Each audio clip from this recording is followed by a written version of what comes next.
We are continuing to follow negotiations on gun control legislation on Capitol Hill. Let's bring in CBS News political correspondent Caitlin Huey-Burns. So Caitlin, last night, the lead Republican negotiator, John Cornyn, flew back home to Texas without finalizing the bill. What is it that Democrats and Republicans are having trouble agreeing to?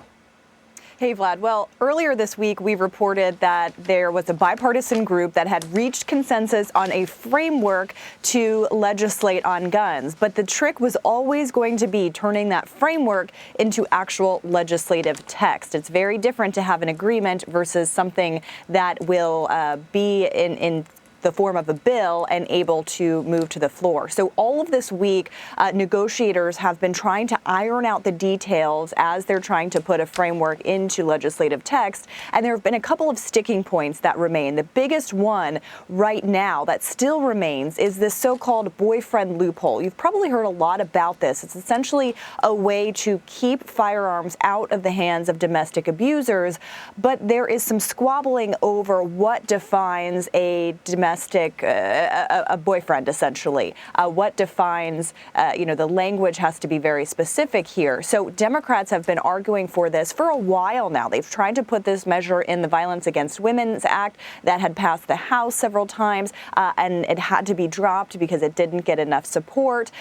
Republicans are arguing that that is the biggest sticking point for them, and, they could end up not including it in this overall bill. The fact that they haven't reached an agreement on legislative text by the end of this week raises some questions, because that was the goal, to get a bill by the end of this week so that they could put something on the floor soon and vote before they leave for recess in July. Well, I was going to say, so they missed that deadline, but there is another deadline. There's a recess coming up. I mean, what are the odds that maybe they can get something done before that recess? Well, this is the big question.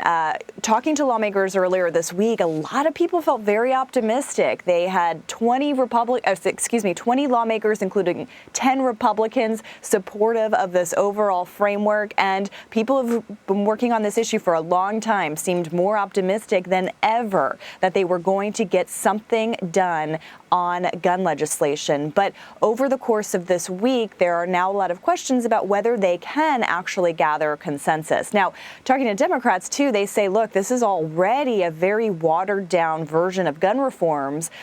So there is a concern among some more progressive Democrats about what this actually is. But you've had Chris Murphy, who has been leading this front for the Democrats, saying, look, this is a substantive bill. This would demonstrate the most progress on gun reform that the Congress has been able to do in 3 decades, essentially. So he's been really working on this as well. We talk about all the time that the biggest roadblocks for this kind of action is the more time passes, the more pressure is relieved, and lawmakers go home and they hear from their constituents, and then it becomes much more difficult. So the eyes will be on Cornyn, because he is back in Texas now. Whether he is hearing from the right flank any sort of, gripes about this bill will likely inform his perspective. But I would also note that we saw Mitch McConnell come out earlier this week and say that he endorsed the parameters of this plan, trying to give some political cover for Republicans who are going to get that backlash back home to say, look, this is a bill that is consistent with Second Amendment rights. And that's why you've seen Cornyn really talk about what they were trying to keep out of the bill and what they actually got. And so that remains a question, what he hears over the weekend and what he comes back to Washington with next week. Caitlin, the president spoke about the negotiations with the Associated Press. He said, quote, "We're going to get gun safety. We're not going to get what I wanted." How important is it to the president that something does get done, given that attempts to pass voting rights legislation and the Build Back Better package have failed?